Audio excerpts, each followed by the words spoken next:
Today's episode is brought to you by Artistic Artifacts. Artistic Artifacts is a creative resource for fabric, fiber, and mixed media art products sold online and in their shop in Alexandria, Virginia. They're an authorized Bernina dealer and carry a full line of Wonderful specialty threads. Their goal is to be the source of creative finds for the creative mind. So come shop with Artistic Artifacts. They carry a wide selection of fabric for the sewing and quilting enthusiasts, modern quilting cottons, Australian Aborigine-design, Indian, Indonesian, and African prints, hand-dyed, and so much more, along with a variety of notions and sewing supplies. You'll also find a wide selection of art supplies and vintage finds. So check it out at artisticartifacts.com or in store in Alexandria, Virginia. Thank you so much, Artistic Artifacts. And now, here's the show.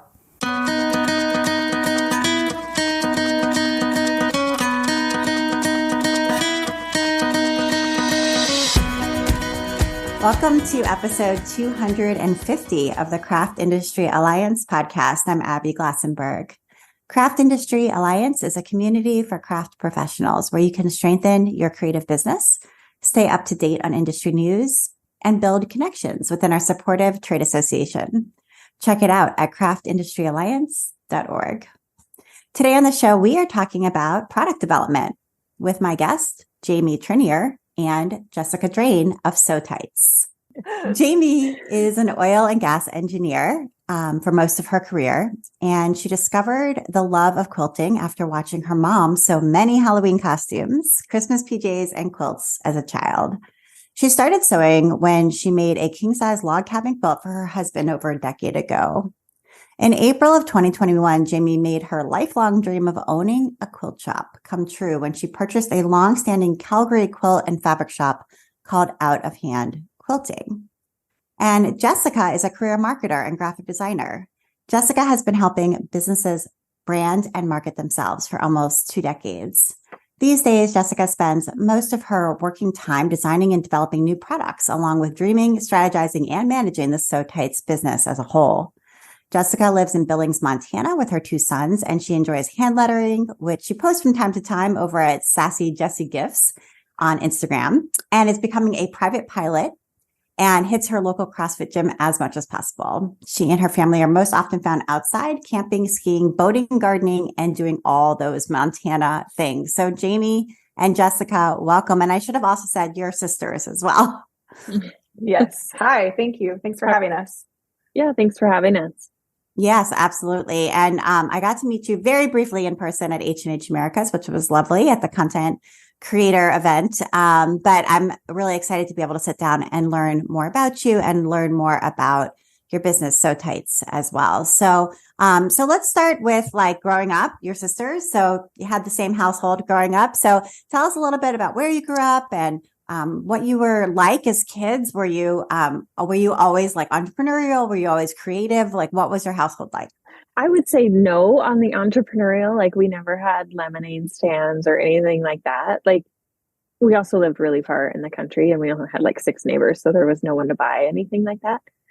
You didn't have a side little try and make money I don't think you did. Did Jessica? No, but I would always play office and stuff, we would. True. And sometimes our parents are entrepreneurs and they owned an auto body shop. And so sometimes we had to go to the shop. So we were exposed to it for sure. And as far as like crafty, I mean, mom was always doing crafty things. She was either sewing, she was into woodworking for a while. Like she would make things, like cut things out on the bandsaw and then paint them for gifts, like fish and ducks and nativity scenes and all kinds of things. So there was always a craft room in our house. So we were always exposed to it, but never really, I don't know. I don't think I was that crafty until like later in life. We grew up in Bozeman, Montana. So I don't live too far away from that now. But all of our other siblings, Jamie included, left Montana. But yeah, I mean, our mom was also a graphic designer, like in her career. When I was 3, I think she ended up, becoming a stay-at-home mom, and to support our dad and everything in his business. So I was always drawing and things like that. So like Jamie said, we definitely had a very kind of creative upbringing. And because we lived rurally, we, always had to find something to do with our time, which, sometimes meant taking our drawing pads up to our like tree forts or, things like that and spending our time. I think Jamie maybe didn't think she was creative because I was always like doing art, and I don't know, you could correct me if I'm wrong, Jamie, but she like didn't have that mindset then. Yeah. And I was always more sciencey. Like I was like taking stuff from the kitchen and to make concoctions that tasted terrible. Yeah. And so when you were in high school and going off to college, science, you mentioned, was what you wanted to do. And did you study engineering undergraduate, Jamie? Yeah, I have an undergraduate degree in petroleum engineering from Montana Tech. Wow, that's cool. So what is petroleum engineering? What does that mean? Oil and gas. I mean, it's the like drilling, extraction, and production of oil and gas. Wow. So did you work in that field for a while? Yeah. I don't know, close to 15 years, I think. Okay. And did you find that to be like satisfying and interesting, or what was it like in that work environment? It was very, very satisfying, like super interesting, but people ask you what you do, they have no clue. and which I think is actually the case for most things, but definitely it was very interesting, very well, depending on the year, fast paced. And so yeah, it was a good career while I did it. My husband is still in oil and gas, and Calgary is a very oil and gas centric town, so we're still exposed to it.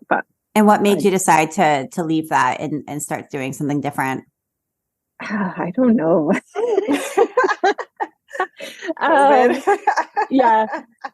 Well, there was, for Calgary, the size of a city that it is, like over 1.5 million, there's really not a lot of quilt shops. And when our oldest son was a baby, my favorite one closed. And so it got me like thinking, like, well, where am I going to shop? And started thinking about doing something different. And then it wasn't until 6 years later that I decided to do it, I guess. Yeah. Okay. She had enough of working for the man. Yeah. I came into the store that we now own one day and asked the owner what her succession plan was. And she said, you. So she must have known you. You must have been a frequent flyer. No. Why did you think you would be the succession plan then? Well, I think because she didn't have one. I know. I think, I had come here occasionally, but not super often. And just the life stage, like young kids, I wasn't sewing a lot. And, she didn't really have another plan. And so here we go. I walked in for gray fabric and walked out with the whole store. That's awesome. And what about you, Jessica? You became a marketer and a graphic designer, kind of like your mom, I guess. Yeah, that's what I went to school for. We actually graduated high school from a different town. We moved to Columbus, Montana when we were in high school. That's where our father is from originally. So I actually went back to Bozeman for college, graduated there, and started my career. And then I actually became an entrepreneur in late 2011. I got laid off when I was coming back from maternity leave, and I always wanted to own my own business, and I always wanted to move back to Columbus, which is where we went to high school. And I had just had our first baby and decided that was the time. So I opened, it still exists. It's kind of like very, very part-time now. But it's just like a freelance marketing and design company. And so I did that. And even from like super rural Montana. So this started with a subscription box. Yes. You worked together. I guess first talk a little bit about how you decided to work together, because, it sounds like you have other siblings as well in the family. It's not just, how many other siblings do you have? 2. So there's 4 of you all together. Okay. Mm-hmm. So, some people would say family is an awesome partnership for business, and other people would say it's like a recipe for disaster. So how did you guys come together and decide, we could pair up and work together, even though we don't live in the same town, we don't live in the same country, but we could do this and create like a subscription box together. So our parents actually, as we said, they're entrepreneurial. And they were on a trip in Alaska with some friends and met some people who were making buco bucks with silicone wedding bands. And so our dad came home and said to me, Jesse, I want to start an online business, but because you know how to do all that stuff, you just need to do it. And I was like, okay, what are we going to sell, And so he's like, I don't know, come up with something. And so that was when subscription boxes were like just really kind of like blowing up in, 2016, 2017, somewhere in there. It just seemed like it was like a big thing right then. Everyone had them. And so and we brainstormed a bunch of different products and stuff, but then like I had to think of a way to narrow it down. And so I just thought about like our mom loves quilting and sewing, and then Jamie does too. And that time Jamie had already expressed that she always wanted to own a quilt shop. And I was just like, it'd be fun to do something with Jamie too. Like, let's incorporate her. And how about we do a fabric subscription box? Like, it just kind of was what we landed on. And so we did. We went all in 3 together into what we called Quilcita, and we launched that I think in the January or late January of 2017, I think. And it was a challenging business for sure, because it's like cutting, folding, like you have to have huge economies of scale to build it. Jamie, in at first too, we didn't just do fabric. We decided we were trying like testing out doing kits. So we had a bag kit. And so Jamie was making a sample for to do a blog post to kind of help our subscribers with, making the pattern. And she used magnets to put a leather handle on the bag that she was creating. And she was pretty proud of herself for thinking of that. And then she happened to tell me about it. And I was kind of like, she's, because she said, there's nothing else that I can think of that would hold these on. Like, I can't use pins because I don't want to put a pinhole in the leather, and I can't use clips because it's away from an edge. So look at me, I thought of using magnets, and I was like, that's a really good idea. Probably a problem other people have, but we didn't really think about capitalizing, I guess, on that idea until about a year later. In January 2018, we were getting ready to go to QuiltCon in Pasadena, and we were trying to think of something to hand out to our, people who were passing by to get them to come in your booth, like some swag or whatever. And so somehow one of us thought of let's test market this concept, these magnetic, we were just using magnets for sewing. We didn't have a name, and so we were like, yeah, let's just see, this will be a good way to see if it's a good idea or not. And so we named them really quickly, had some business cards made up that we then and then had some prototypes that were ugly and not even pretty, manufactured. And then we actually assembled them by hand on little business cards while we were driving down to Pasadena, me and a friend of ours that worked for us, Susie, for a while. And we only at that time had thought of obviously using them for bag making. So we had some demos that we had in the booth, and then we would engage people by talking to them about them. And, at first they'd be kind of how people do, a little skeptical. And then their light bulbs would go on and they, oh my gosh, this is so amazing. And they brought their friends back, and we ran out of 1,000 or 1,500 of them in a day and a half of the 4-day show. And so we were like, okay, yep, it's a good idea. And so we went home and had our first production run made. I made a website right quick. We sent some to our subscribers and our industry friends that we had made so far in the industry. And then 6 months, it still was one of those things where we kind of doubted whether it was something that would really sell or not. I think sometimes your own ideas you aren't really sure about. But then 6 months later, we started getting calls from distributors wanting to stock our products. And so they weren't even retail ready at the time. Even though I've been in marketing and design, I hadn't really I hadn't thought of putting them in stores. So they were just like in little bags with a little label. They didn't have UPC codes or anything on them yet. And so, but I've done all that all my career. So that weekend when I got the first call, I made them retail ready, and the packaging hasn't actually changed a whole lot since then, a little bit, but, and yeah, so then we were being carried by multiple distributors by that fall. Then we kind of kept getting additional ideas suggested to us, and then we just kind of grown it from there. So going back to this subscription box, you know, it had some success. Like if you Google the name of it, it's pronounced Colsita, right?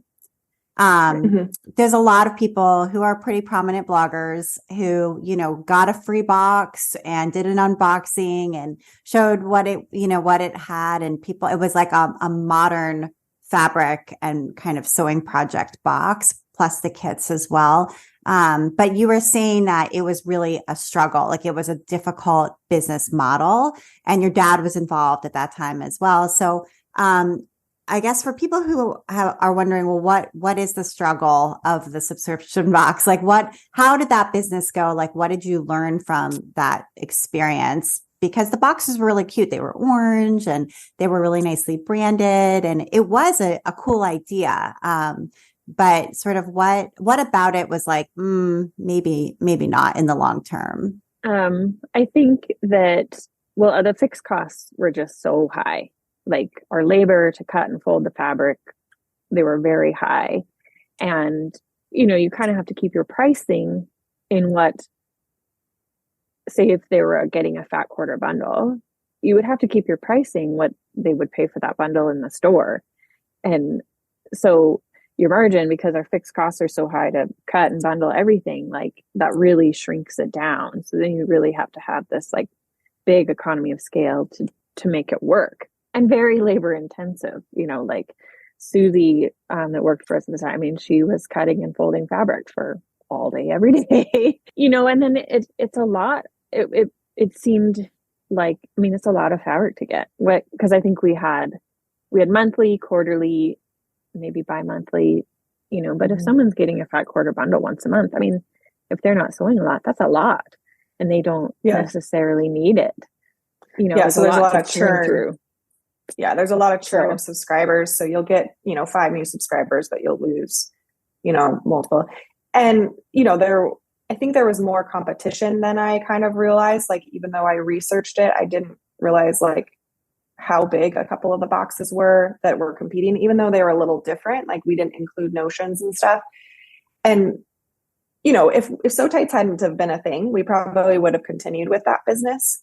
I think we could have turned a profit in a couple of years after that. Probably. It probably would have taken a while and a little bit more investment of our own money, which, you know, at the time when we decided to shut it down, it was like, we're not putting any more money in this business because we're not seeing the return that we'd like. And, you know, it would have been kind of like an uphill continued battle. And then SewTites came along and was this thing that was starting to like make money, actually more money in that very short, in like 6 months than it had in the other business.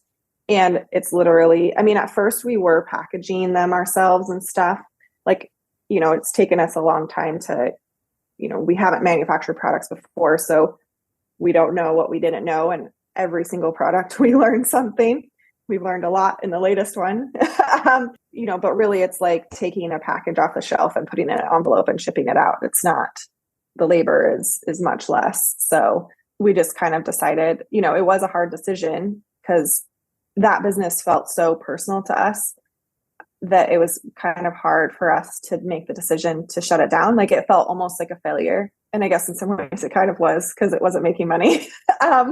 But it wasn't, because SewTites came out of it. You know, it was the catalyst for it. I want to take a moment now to talk with our sponsor, Artistic Artifacts. I am Judy Gula and the creator of Artistic Artifacts in Alexandria, Virginia. And what is Artistic Artifacts? Artistic Artifacts is a kind of a treasure trove of creative inspiration. We have a lot of samples. We have a lot of very unique products. We have everything from high quality fabric to international textiles to paint. you can actually find our Artistic Artifacts brand of textile paint. So we feel that we really excite people who come to visit us, whether they're shopping online or in our store in Alexandria, Virginia. And we just want them to find their place and create the art that's right for them at the time that they're in. You know, everybody kind of is always in a different place, but we want to give them some inspiration and a jumping off point and just support them with their creative endeavors. It sounds like a place you would go, and every time you would go, you just discover something new to add to your sort of creative repertoire of materials.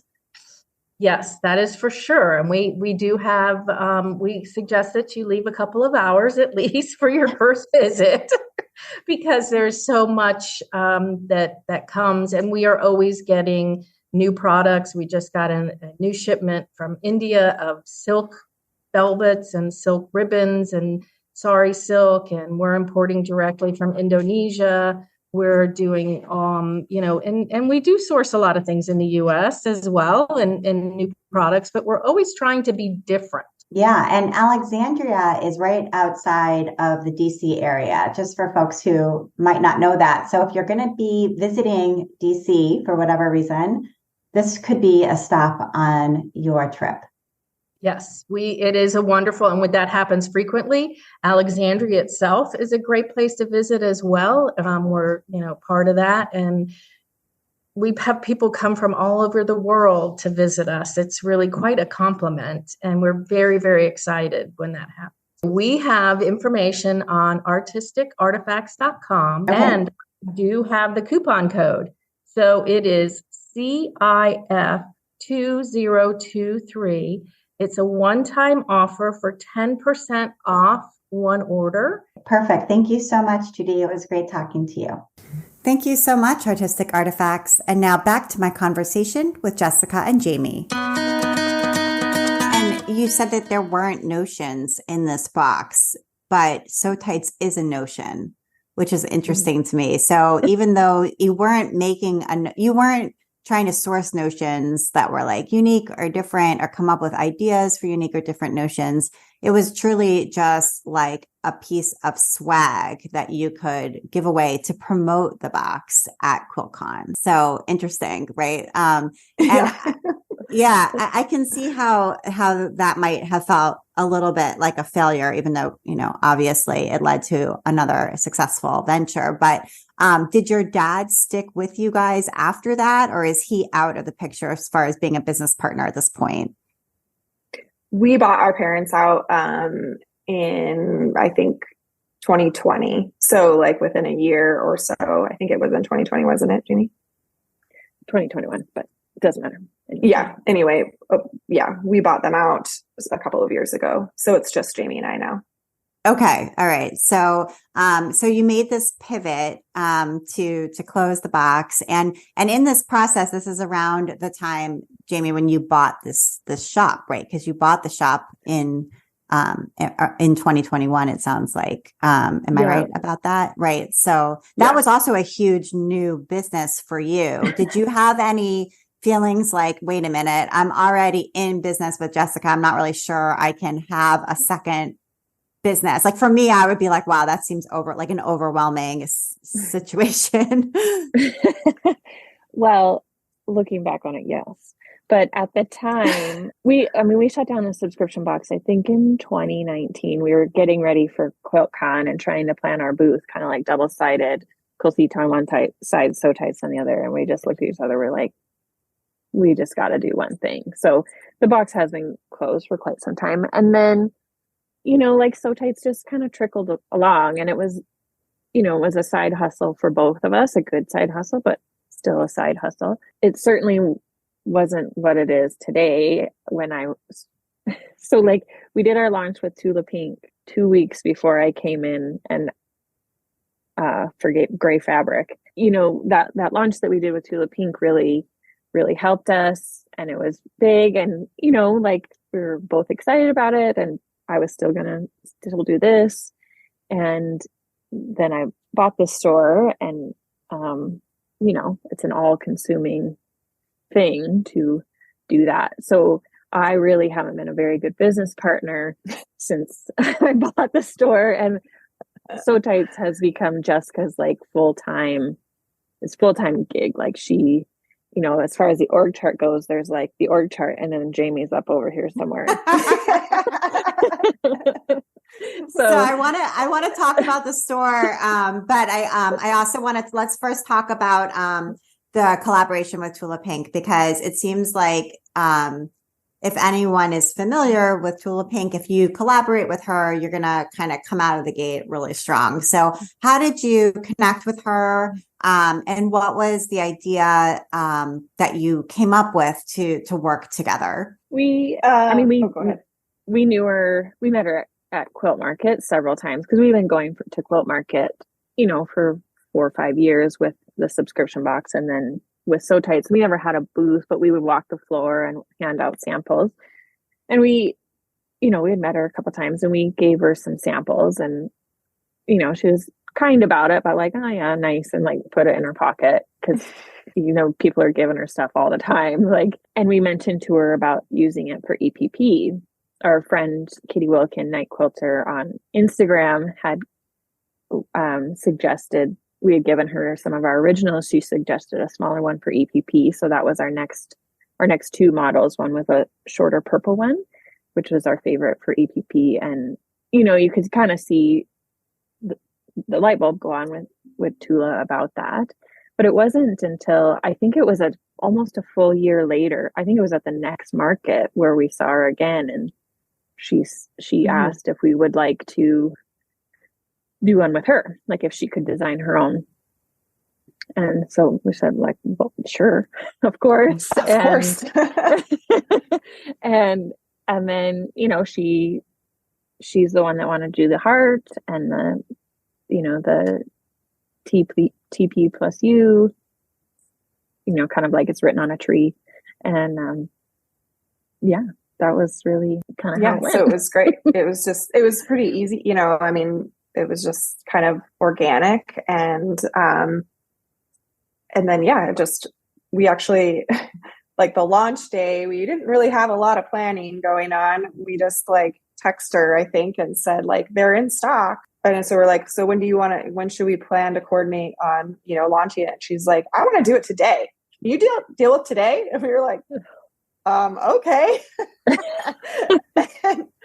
And then obviously, like, far exceeded, we didn't really know how many to manufacture, there were lots of lessons in that whole experience as well. But it all worked out for the better. And we've also had tons of other people who have just been so generous. And like Lisa Shaw, she has a company called Bubbles Menagerie. She actually had a booth at Sew Expo in Puyallup, I think in 2020. It was right before COVID, and it was in King County, where COVID, the talk was just starting. And then the week after they went home, that's when the world shut down. We actually sent friends to that show, because we had just been at QuiltCon, and we have kids and we're not going to be gone that much. And they actually, I have learned a lot about sewing. I don't sew a whole lot, but they really had just kind of gotten thrown to the wolves. So they did a great job for us. But she also had been using them for embroidery. So she came in and did a Facebook Live and just blew up sales at that show and online for us right then. And then, Sarah Thomas with Sarah Diddy, she's been a big advocate. So it's just kind of all stacked, built and built and built. And then we get different suggestions, or, at trade shows, we kind of hear what people say. And then we're like, oh, well, that's another idea, and so. Right. So just to clarify, with that first collaboration, just to go back to with Tula Pink. So she designed this one, and it was a heart, and it said TP Tula Pink plus U. So it looks like it's been carved into a tree, and was it red? Pink. It's pink. Pink. It's her pink. Her color. Okay. So her pink. So you had this custom manufactured, and then how did she launch it? What did she actually do? Did she just do a video or just post it on her Instagram, or what did it look like? She did one of her Tula Talk Tuesdays. Okay. Focused on it, which is an Instagram live, I think is what that is, right? Mm-hmm. Yeah. She's not live, but it is. Oh yeah. Or an Instagram video. Yeah. Okay. Yeah. Right. Yeah. All right. And that's, when it comes to figuring out, how to manufacture all of this. So, magnets, these are all magnets, right? The whole company is really based on magnets. So I'm sure there was a lot to learn about magnets. It's like material science. I mean, it's helpful to have like an engineer here to figure this out, but, so talk a little bit about the sort of early days of like sourcing and manufacturing. Like this seems like a big job. I can imagine just sitting in front of Google being like, how to buy custom magnets and trying to figure out what to do next. It really wasn't super hard. Our latest product was far more difficult, but the early products, we just found a manufacturer overseas, asked them if they could do custom colors and shapes, and they said yeah. And so we're still using our original manufacturer. Like we have a good relationship with them, and they're still making them. I think a lot of times people think also that manufacturing companies, a lot of times I think people think that they have to own the physical plant and all of the equipment to be a manufacturer, but like every manufacturer in the world doesn't necessarily own that. They work with contract manufacturers, right? So, and Jamie and I had both read some books and just had some exposure that was like serendipitous, that we kind of knew, had some knowledge of like how you source, but like we had never done it before. And so, we did end up finding, a company to work with, and they've been great. We have learned along the way some things, like when we did the Tulip Pink model, we didn't realize in prototyping that some like an interior aspect of the SewTite was not there, which it had been in our other products. And so they were like falling apart when people were receiving them.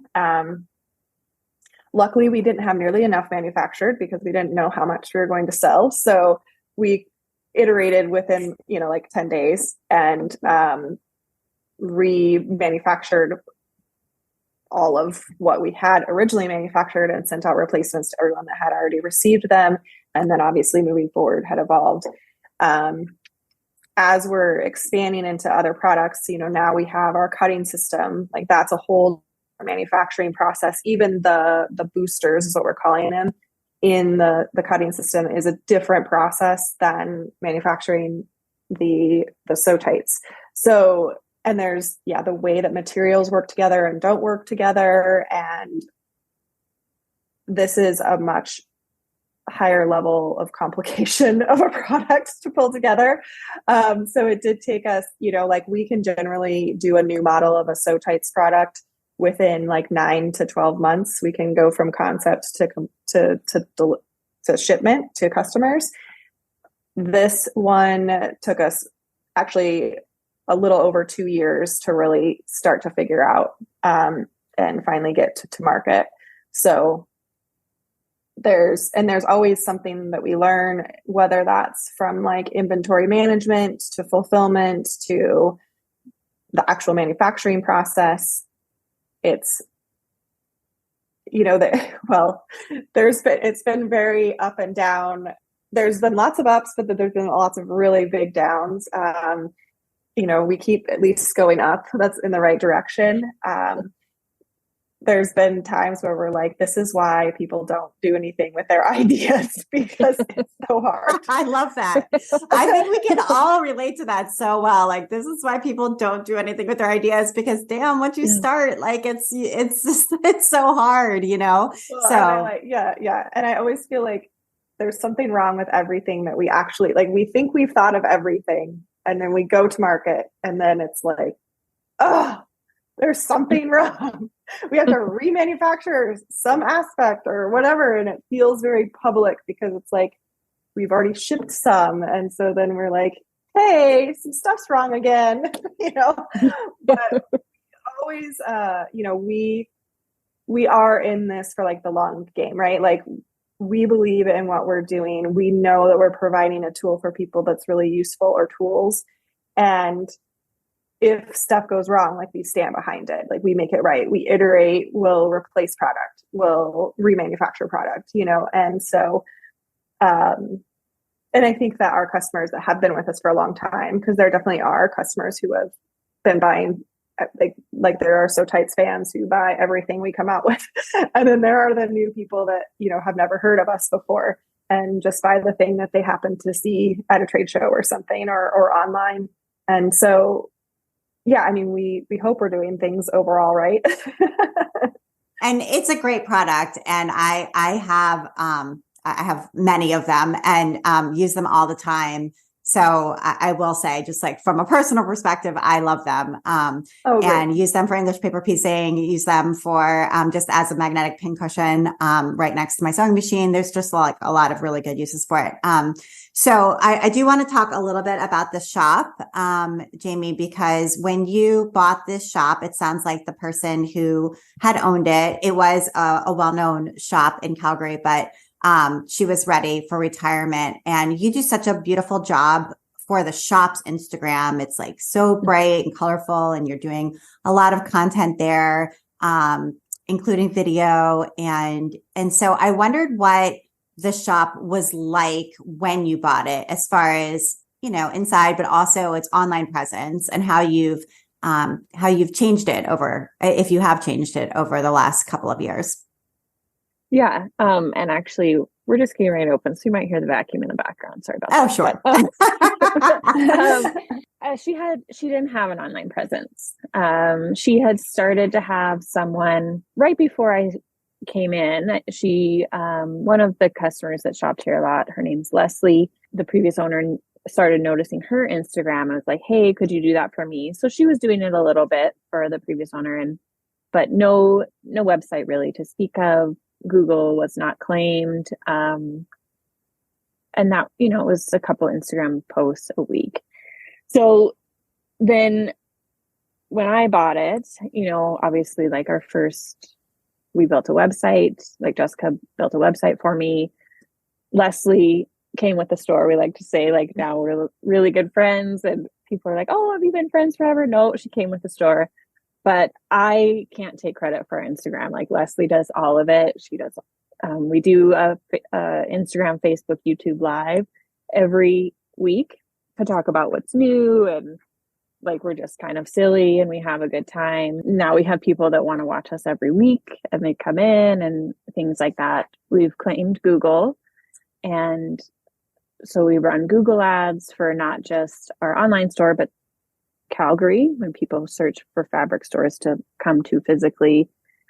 There's people that will come in and say, I lived here my whole life and didn't know this was here. So, those kinds of things. And like Jessica has been, I can't take credit for that either. Like Jessica has been instrumental in, our Facebook, Instagram, Google ads have all been very successful for us. And then we send 2 newsletters a week, one that talks about products.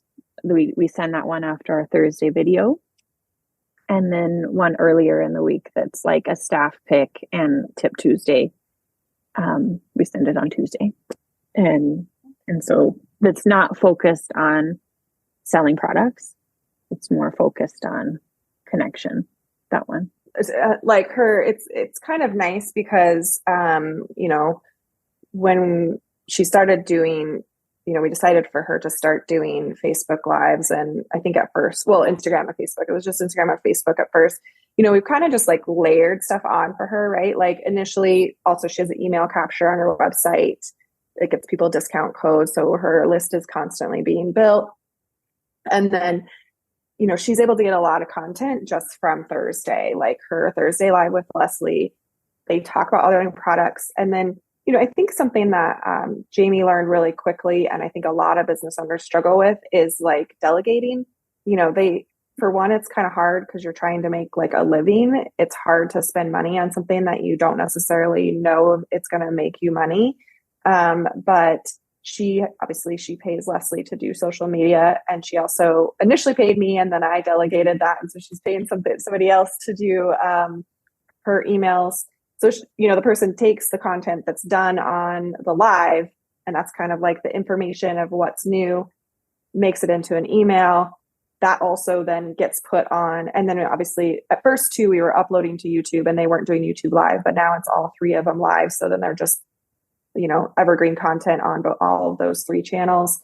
And that person, her name's Roz, she puts the newsletter that she's written onto the blog of the website as well and embeds the YouTube video. So, it's like a lot of pieces of content are in a lot of different ways are made, relatively efficiently, but it's not Jamie doing that all, right? Like, people think it's her, but it's not. And I think that's also like true about a lot of businesses, and people they think they have to do it all, but they don't really.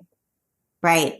Going back to that manufacturing situation too, where you feel like you have to do and be good at everything when you really don't have to do all of it yourself. And is it helpful to own a quilt shop and be interacting with quilt consumers who just come in every day when it comes to sort of the development of SewTites? I just wonder if there's interaction there between these two businesses and if that's helpful. Yeah, I mean, we get ideas for almost all of our products have come from not necessarily here at the store, more trade shows. Since SewTites has a booth at consumer trade shows, and they're specifically focused on that product, and they'll be like, "Oh, well, I wish you could use it for this," or "I use it for this," and we, catalog that information and then see if we can do it better or make a new product. But here in the store, SewTites are more like we sell them, obviously, but because it's not what people are focused on, not a lot of our ideas come from here. They mostly come from trade shows. Mm-hmm. It is nice. One thing that's really nice is they are kind of like a little test kitchen, though. Like when we have prototypes and stuff, Jamie's only owned the store for a couple of years, so we haven't developed a lot of new product. We try to do like one or two every 6 months.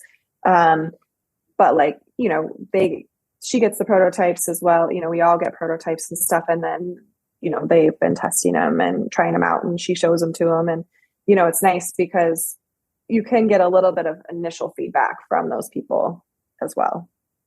And I'd love to talk a little bit about managing on this product. So, and we're going to get to the cutting system in a minute, but when it comes to like warehousing, picking, packing, fulfillment, all this stuff, like once you have a lot of customers and all of the different collaborations that you mentioned with all the different designers and bloggers and things like that, the demand starts to increase and going to these consumer shows, and then you have to produce more of the same product. And so where is all the product housed? Is this like in your garage or somewhere else? And who is picking and packing all the orders and managing inventory and all of that? So that's like constantly changing, like every 6 months. Initially Susie that was working for us initially, she was actually like assembling the packages and shipping them all out of my basement of the house I lived in at the time. And then we kind of decided that actually like a fulfillment center would be more cost effective for us at the time. So we went and we used a fulfillment center for about a year or a year and a half. But then actually they were the ones picking and packing our orders when we did the Tula launch. And we didn't know, like when we shipped back product from trade shows too, we were like kind of made them mad a few times because we didn't do a very good job with like packing our inventory back up and sending it back to them and just be like all jumbled. But we didn't know, but then we also like realized, every time we wanted to do things like special things, like put a card at like a sticker or a card in the package. And like every time you do something like that, it adds costs. And so we kind of got to a point where the costs were less for us to fulfill ourselves and we had more control. We could have kind of a customer from a marketing perspective, we could have the opportunity in certain situations to like have a marketing opportunity and like a customer loyalty thing. So like when we notice that orders are from Montana, we usually like include just a little note that, because it's a lot of times people have no idea that they're ordering from a Montana company. we have orders come from Amazon and it's from somebody that we know, or something. So we do house our inventory. We were housed in Columbus, which is for a couple of years there. That's where Susie was working out of. We just had a little garage that was actually our parents that we were renting from them. And she worked out of her house and would just stock her office with enough product to fulfill. And then she moved on to another opportunity actually earlier this year. So we moved all of our inventory into Billings, which is where I live now, and had that in a shop. Now, which is also going to be very temporary, I've moved houses again here in Billings and decided to house all of the inventory at my house in the garage.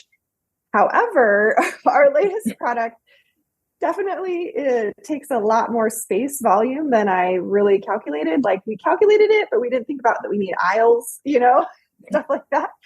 So I currently have a lot of cases of cutting systems in my bedroom. This is reality, this is the way. So I think I appreciate you sharing about that, because I think it's interesting to hear. And I think it's relatable to a lot of people too. So who are sort of in the thick of things. So let's talk a little bit about this cutting system. And I've been seeing online for a long time, people, you have your cutting mat, might be like one of those big green, big blue cutting mats that you have in your sewing room. I'm sure people can kind of picture what that looks like. And people will go get a big piece of sheet metal and they'll have it cut to the same size and then stick it underneath their cutting mat, put their cutting mat on top. And what that does is make your cutting mat magnetic. And there's a lot of really good reasons for that, because once it's magnetic, I'm sure people might be aware of like pattern weights where you have to hold your pattern down with like, something that's kind of weighty so that when you're using your rotary cutter, the fabric doesn't shift and things like that. Well, once your cutting mat is magnetic, you can use magnets for that. And it's very cool.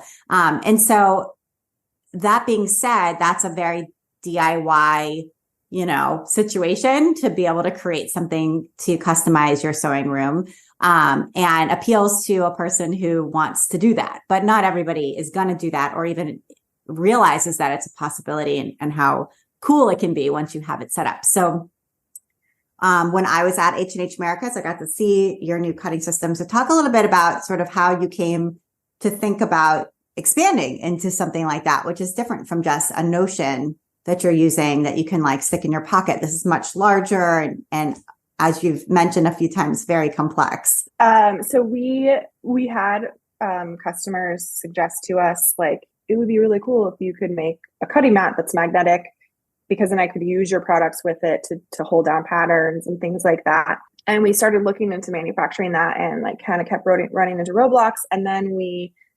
actually learned that it was patented. So that whole concept is patented. The whole like magnetic cutting system, magnetic mat, magnets to be used for cutting and, cutting out patterns is a patented concept. So we were kind of like, well, what are we going to do, And so, but our IP attorney said, all hope's not lost. Like, we can see if we can find this person and you could contact them and see if you could license the rights to manufacture the product. And they actually helped us find them and then find her. And she's like, it doesn't really look like she's maybe doing it looks like she's doing it, but she might not be doing it as much, or, who knows, she's got a website live and has products being sold, but you just never know. They might be willing to like they'll manufacture, but you will too, or there's lots of ways to work things out. So, I submitted a contact form on her website and she didn't respond. So I thought, oh, she hates us and she's like, go eat dirt, but I was like, I should at least try to call her because there was a phone number and see if she maybe didn't get it. She might not have gotten the email or maybe hadn't got back to it or something. And so I called her. I was like so nervous and like I thought she was, going to think I was a spammer. So, because I would, right? And so I was like talking really fast and I'm like, hi, my name is Jessica. I own a company called SewTites. We manufacture magnetic sewing pins, and we know about your product, and we want to manufacture something like that. And blah, blah, blah, you know, like word vomit on her. She was so nice and like listening. Like at first she was kind of like, you know, you could tell she was skeptical. And then she like started listening more, and she goes, oh my gosh, you are like an answer to prayer or something like that she said. And she was like, yes, I want to talk to you. I didn't get your email. Thank you so much for calling me. I need to talk to my husband though. Like, let's set up a phone call, this and that. And so we worked with them over the course of a number of months to negotiate a contract, and actually ended up doing an exclusive contract with her. So they're not even manufacturing. And she had actually run into a lot of roadblocks herself with manufacturing. She hadn't ever manufactured a product before. She had this concept and had a patent for it, but, you know, just ran into a lot of roadblocks, and just kind of actually during COVID kind of got frustrated with it and hadn't gone back to it yet.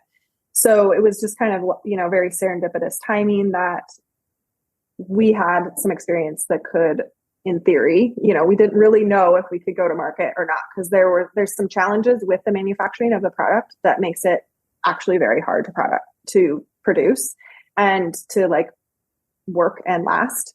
And so, you know, it was kind of like, we hope we can manufacture this thing. So, and if we do, you know, it'll be mutually beneficial for both of us. And so we have gone to market now with it, and we're very excited, and so are they.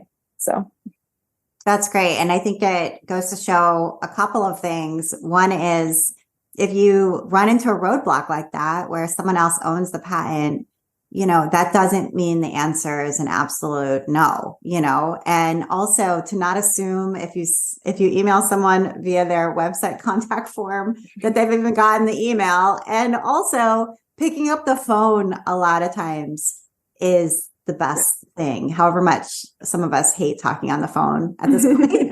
But it goes a long way, and you got to be brave and give somebody a call, because you just don't know. You can't assume that they, you know, hate you and want you to go away, right, just because they didn't respond to your one message. So if she had said no, you would be right where you were anyway, right? So that's the thing, right? If there's a possibility of a yes, it's worth picking up the phone and calling. And so I would love to talk, just as we are finishing up, a little bit before we get to your recommendations, about trade shows and consumer shows, because it sounds like going to these shows, whether you're going to a trade show where you're talking just to shop owners who are there to shop, or, you know, content creators who are there to discover new products and make new collaborations, or you're going to a consumer show where you have quilters walking around and buying things.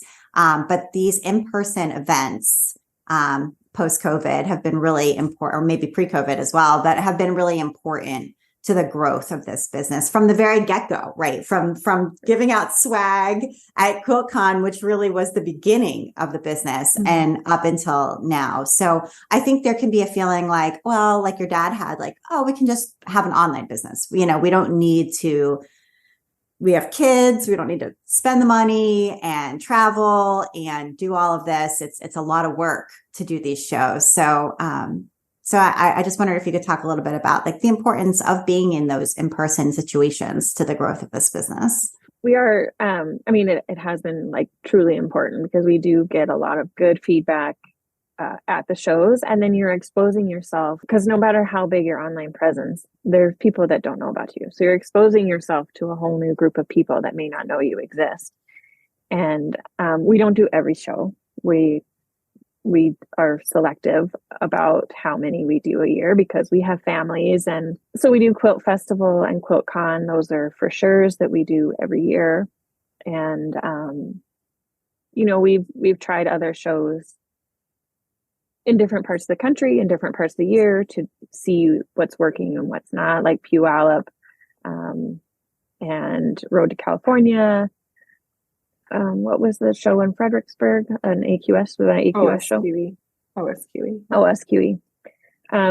But yeah, they're really important, and they are expensive, and you may not necessarily, at the end of the day, when you look at it, you may not necessarily make a whole ton of money from that show, but there's all this residual that you might not necessarily see because people take cards or they buy them, they go home and tell their friend or their guild, all these things that aren't tangible from the show, but they are for sure there. And for a long time, we mostly only did market and then consumer shows. But then obviously we've started going to H&H. We had like H&H was a great show for us. And then this year's going to be our first year of having a booth at market. We've always just networked.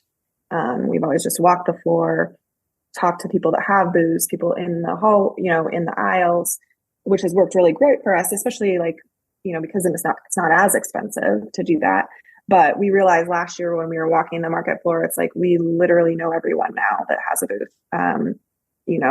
We've had those conversations, and now we need to have a booth so that we can have conversations with people we've never met before. That might be we're just passing in the aisles, as well as obviously local quilt shop owners and stuff like that. So this will be our first year of having a booth at market. Okay, that's great and very encouraging, I think, for people who might be wondering whether they should spend the money and do it. So I want to make sure, it's been really interesting talking about the growth and challenges and ups and downs of these businesses, but I would love to get to your recommendations. And we're going to start with you, Jessica, if that's okay. And you wanted to recommend, it's interesting, you guys both recommended a Seth Godin product. So Jessica, you wanted to recommend his new book, The Song of Significance. Mm-hmm. Yeah. I am a Seth Godin fangirl. I have been for a long time. I think I've read his blog for the last 12 years, at least, every day. And, if you know marketing, you probably can see some of the things that we do in our businesses that relate, and I've learned from him. His latest book is on leadership more, it all relates, right? He's basically saying we can't be the kinds of businesses we used to be. Our organizations are human, and treating our organizations like they're human, and the people in them aren't just cogs in a machine, is the way forward, and is the way that our businesses are going to survive, and how we're going to set ourselves apart and things. And it's written in typical Seth Godin style. It actually might just be a collection of his blog posts over the last couple of years that all related to the same thing. I can't remember. I read it when it first came out, which was, I think, earlier this year. But I did dog ear it to come back to and stuff. I think it's something that I'll probably, as we grow and we actually do have kind of more of leadership positions in the company, will be something that I make sure everyone reads. I do believe that, and so does Jamie. I previously worked for an entity that was growing its business in a way that it was plugging people in and not necessarily treating them like they were individuals and kind of like that they were replaceable. And although you obviously have to have systems and outlines and, things, it's we want to grow our business in a way that some things and benefits and things are tailored to the individual, not necessarily the job, because ultimately if we're taking care of our people, then they're going to take care of our customers and the business. And Jamie, you wanted to recommend Seth's podcast called Akimbo. Mm-hmm. Well, Jessica told me about it because, like we said, she's fangirl, is an understatement when it comes to Seth Godin. But the first year here was really hard, and it was really dark. And Jessica's maybe you should just listen to this podcast, and it'll, give you a little bit of perspective and a little bit of things to try and things like that. And so I started listening to the podcast on the commute in, and it was very, very helpful for me and the coming out of the entrepreneurial mindset. Yeah. He talks about how hard it is and how you just keep on going. And I think it can just feel good to know that you're not the only person who experiences this as being very difficult. Right. And Jessica, you wanted to recommend a guided journal from Mark Manson called The Subtle Art of Not Giving an F Journal. Yeah. Also a huge fangirl of Mark Manson, possibly more than Seth Godin. He is somebody else I've read for a number of years. I think he has a really interesting perspective on philosophy and life and self-development that's actually actionable.